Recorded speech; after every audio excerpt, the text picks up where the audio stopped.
इमरान खान क्या कर रहे हैं नहीं कर रहे हैं उनसे मुझे मतलब नहीं है, वो भारतीय जनता पार्टी समझे।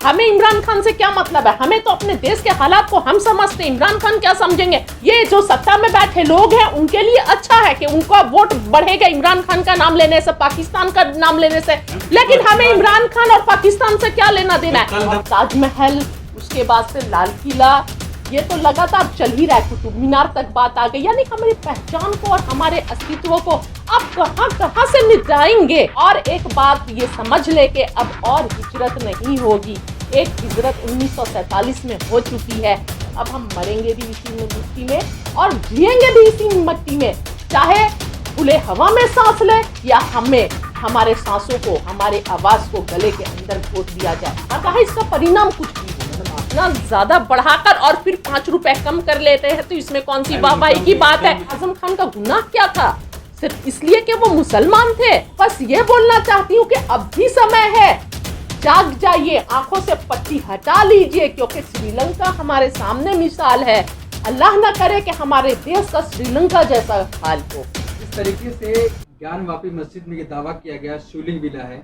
सुप्रीम कोर्ट ने कहा है कि अब वहाँ बनारस की जो कोर्ट है वो सुनवाई करे, जल्दी इसका मामला सुलझाए। इसको आप कैसे देख रही हैं? देखिए, मैं तो ये देख रही हूँ कि सबसे पहले तो भारत को और ये जो ब्राह्मणवादी लोग हैं इन्हें चाइना में जाए, और चाइना में जो कैलाश पर्वत है वो पूरा चाइना के कब्जे में है। तिब्बत में जो कैलाश पर्वत है, तो पहले कैलाश पर्वत को ले ले, ये तो अपने देश का मामला है, देश में ही है, कहीं और तो नहीं है ना। तो पहले चाइना से ले ले, कैलाश पर्वत ले ले, वहाँ पर जहाँ सीधे शिव भगवान जो साक्षात वहाँ पर विराजमान है और शिवलिंग है, उसे तो पहले ले ले। बाद में यहाँ पर हिंदू मुस्लिम करेंगे, बाद में देश के माहौल को ख़राब करेंगे। और ये तो मैं बोलती हूँ कि ये 2024 की तैयारी है और कुछ भी नहीं है। इस तरह ये करके जो अपना फेलियर है, सरकार, सत्ता में बैठे लोग अपने फेलियर को छुपा रही है, क्योंकि आज देश में युवाओं के पास रोजगार नहीं है। सत्ता में आने से पहले प्रतिवर्ष 2 करोड़ रोजगार की बात किए थे, और आज देश में युवाओं का क्या हाल है, कोई वैकेंसीज नहीं है, और अगर वैकेंसीज भरवा भी ली जाती है फॉर्म तो एग्जाम्स नहीं होते हैं, कोई जॉब नहीं होता है। किसानों की बात ले लीजिए, बड़े बड़े उद्योगपतियों का हजारों करोड़ का कर्ज माफ हो जाता है, लेकिन देश के जो अन्नदाता है वो देश की रीढ़ है, देश के अन्नदाता भगवान के जैसे हैं, वो आत्महत्या कर रहे हैं। उनको सही से अपने खेतों में जो खेती करने के लिए सही से उनके पास सुविधा नहीं है, तो जो देश की अर्थव्यवस्था के रीढ़ है वो इग्नोर है। सिर्फ देश में पूंजीपति अडानी, अंबानी और बाबा राम जो 1.5 आंख के बाबा जी आए थे, आने से पहले काले धन की बात करते थे, अब कहाँ गए आप, आपका काला धन कहाँ गया? अब तो अपना धन बनाने में, अर्जित करने में लगे में। देश में 3 ही 4 लोगों का उज्जवल भविष्य हो रहा है, अच्छे दिन आए हैं, अडानी जी, अंबानी जी, बाबा रामदेव जी, और भी जो उद्योगपति हैं कुछ उनके साथ उनके। तो ये सारे फेलियर को छुपाने के लिए महिलाएं सुरक्षित नहीं है, कहीं भी आप देख लीजिए, इंसाफ नहीं मिलता है, महिलाओं के साथ दुष्कर्म किया जाता है, और अपराधियों के ये देश में एक न्यू ट्रेंड निकला है। फेलियर तो नहीं है ना सरकार का, पेट्रोल पे देखिए ना, दाम कम कर दिया। अब ये बताइए कि आप एक साथ आप 2014 में कितना था और उसके कंपेयर में कितना है, आप इतना ज्यादा बढ़ाकर और फिर 5 रुपए कम कर लेते हैं, तो इसमें कौन सी वाहवाही की बात है? 1 मिनट, क्या इनकम बहुत है क्या? सरकार ने जो गवर्नमेंट सर्वेंट है उनकी भी तो सैलरी बढ़ाई। अच्छा, गवर्नमेंट जो सर्विस में है, ये बताइए कि न्यू कितना एम्प्लॉय है, कितने युवाओं को रोजगार मिला है इन 7-8 वर्षों में, इसका बताइए, आंकड़ा दीजिए। आज जो गरीब तबका था, जो मध्यम वर्ग था, वो गरीब वर्ग में चला गया है, और जो गरीब वर्ग था उससे भी नीचे चला गया है। देश धरातल में नहीं, अब सरातल में जा रही है। और यहाँ पर सत्ता में बैठे लोग, 1 मिनट, सिर्फ हिंदू मुसलमान, देश के जो जनता है, आपसी प्यार और सौहार्द को बिगाड़ रही है। ये वही काम कर रहे हैं जो कभी ब्रिटिश इंडिया करती थी और ईस्ट इंडिया कंपनी करती थी, वो आज की सत्ता में बैठे लोग कर रहे हैं। इमरान खान तक तारीफ कर रहे हैं भारत की। इमरान खान क्या कर रहे हैं नहीं कर रहे हैं उनसे मुझे मतलब नहीं है, वो भारतीय जनता पार्टी समझे। हमें इमरान खान से क्या मतलब है, हमें तो अपने देश के हालात को हम समझते हैं, इमरान खान क्या समझेंगे। और ये इमरान खान, पाकिस्तान, ये सब करना बंद कीजिए आप सभी भी मीडिया कर्मियों से, भाइयों से अनुरोध है। ये जो सत्ता में बैठे लोग हैं उनके लिए अच्छा है कि उनका वोट बढ़ेगा इमरान खान का नाम लेने से, पाकिस्तान का नाम लेने से, लेकिन हमें इमरान खान और पाकिस्तान से क्या लेना देना है। कल धमकी देते थे, सरकार के ले जाते थे, मैडम आप तारीफ कर रहे हैं, इसको आप मोदी सरकार की उपलब्धि नहीं मानती? अच्छा, ये उपलब्धि है तो इमरान खान बहुत सारे ऐसे भी काम किए हैं जिसका सरकार खिंचाई करती है, मतलब अपने हिसाब से ट्विस्ट करना।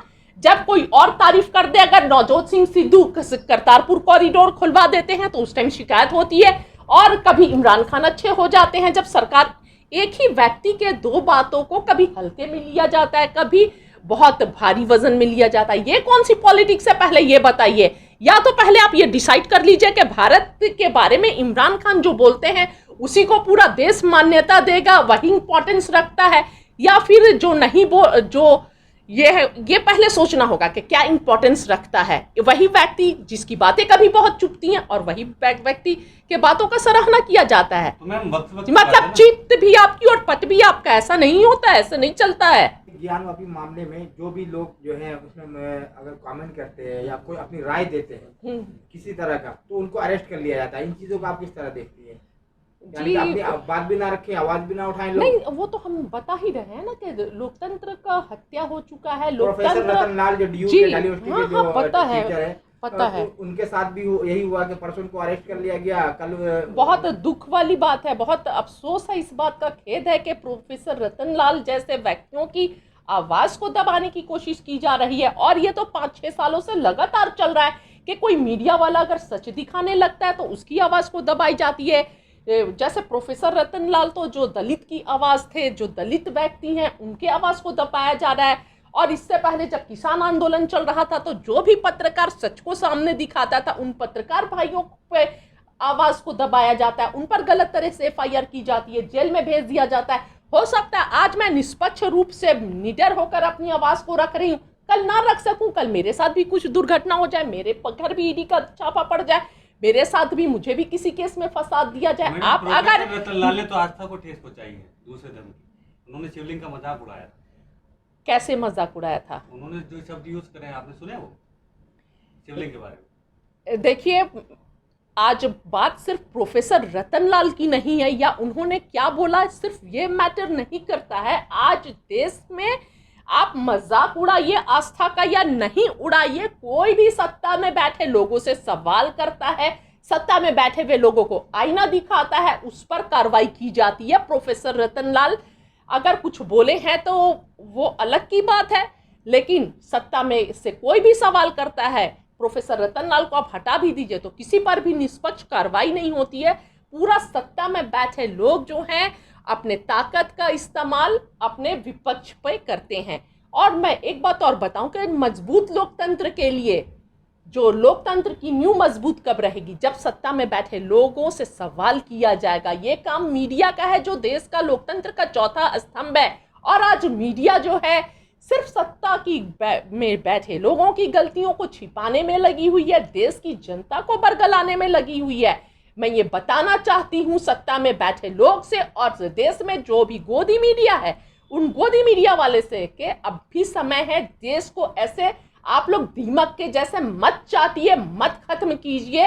ये देश को आज़ादी हमने बहुत मुश्किलों से और बहुत कुर्बानियां देने के बाद अपने लहू का एक एक कतरा हमारे पूर्वजों ने गिराया है, बहाया है, लड़ाई लड़ी है, तब हमें आज़ादी मिली है। उस समय जिस समय ब्राह्मणवादी विचारधारा के लोग माफीनामा लिख रहे थे, उस समय हमारे लोग बिना डरे, बिना झुके, बिना रुके शहीद हो रहे थे, अंग्रेजों के खिलाफ इस देश को आज़ादी दिलवा रहे थे। बाबरी की तरह अगर ज्ञानवापी भी देना पड़ा तो आप क्या कहना चाहेंगे इस बारे में? बस मैं यही बोलना चाहती हूँ कि 2024 के इलेक्शन की ये तैयारी है और अपने फेलियर को छुपाने की तैयारी है। आप देखते जाइए जनवरी से क्या हो रहा है, जैसे जब से किसान आंदोलन खत्म हुआ है। एक बात यहाँ पर मैं और बोलना चाहूँगी, जब किसान आंदोलन चल रहा था तो उस समय कोई हिंदू मुस्लिम ये सब नहीं चल रहा था, सभी का ध्यान जो था किसान आंदोलन पर कॉन्सेंट्रेट था। लेकिन जब से आंदोलन खत्म हुआ है, सत्ता में बैठे लोग फिर जो अपना पिछला एजेंडा है हिंदू मुस्लिम और देश को बांटने वाला जो अंग्रेज करते आए थे, मनुवादियों का भी वही एजेंडा है। देश में भाई भाई को बांटो, हर धर्म को बांटो, नफरत फैलाओ और राजनीति करो। उनका पॉलिटिकल फायदा ही इसमें है। मंदिर, मस्जिद, हिजाब, नकाब, लाउड स्पीकर, यही सब कर रहे हैं। तो देखा जाएगा वक्त जो, अगर सरकार ये सोचती है कि डरा देगी, धमका देगी, तो एक बाबरी मस्जिद शहीद हो गई, वो इतिहास हो गया। अब वैसा नहीं होगा।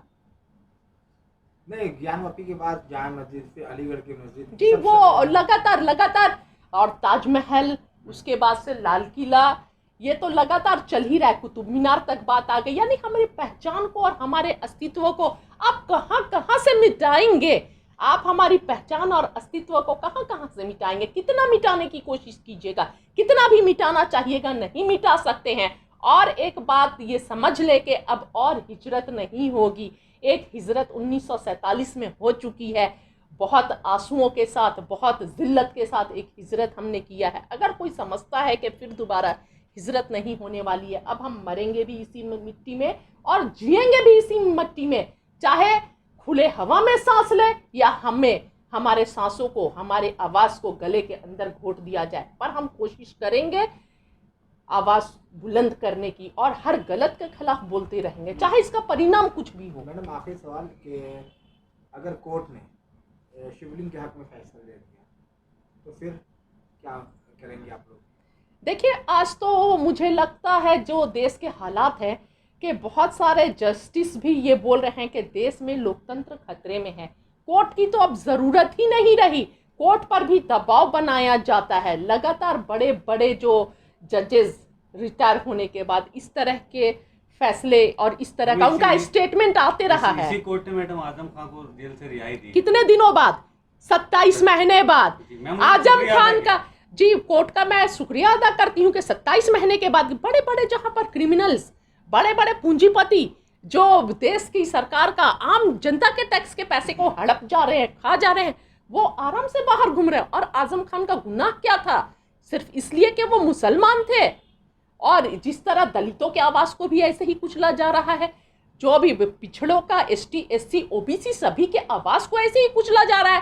पर क्या है, आंखों के सामने पट्टी बांध दिया गया है। अब धीरे धीरे समझ में आएगा कि देश में सबसे ज्यादा किसी के अधिकारों का हनन हो रहा है। मुसलमान तो पहले भी टायर पंचर बनाने वाले थे, लेकिन किसी के अधिकारों का हनन हो रहा है तो वो दलित, पिछड़े, OBC, उन लोगों के अधिकारों का हनन हो रहा है। मध्य प्रदेश में आरक्षण में कटौती कर दी गई, कम कर दिया गया। तो ये किसका नुकसान है? एक तो सरकारी नौकरी आप नहीं देंगे और उसके बाद से आरक्षण, जो हमारे दलित, पिछड़े भाई, जिन्हें बाबा साहब अंबेडकर ने संविधान लिखकर, संविधान ने इज्जत दिलाई, नहीं तो ये दलित, पिछड़ों को कपड़े पहन के पूरे बदन पर, इनकी महिलाएं घर की, दलित और पिछड़ों की, नहीं जा सकती थी ब्राह्मण लोगों के सामने। वो एक मुंह से पानी नहीं पी सकते थे, तालाब का इस्तेमाल नहीं कर सकते थे, घर के सामने से नहीं गुजर सकते थे, घोड़ियों पर नहीं चढ़ सकते थे। आज दलित हमारे देश में जो सबसे ज्यादा किसी के साथ छल और छलावा हो रहा है, तो देश के दलितों का हो रहा है, OBC का हो रहा है। उन लोगों के भावनाओं से खेला जा रहा है। मैं तो बस ये बोलना चाहती हूँ कि अब भी समय है, जाग जाइए, आंखों से पट्टी हटा लीजिए, क्योंकि श्रीलंका हमारे सामने मिसाल है। अल्लाह ना करे कि हमारे देश का श्रीलंका जैसा हाल हो।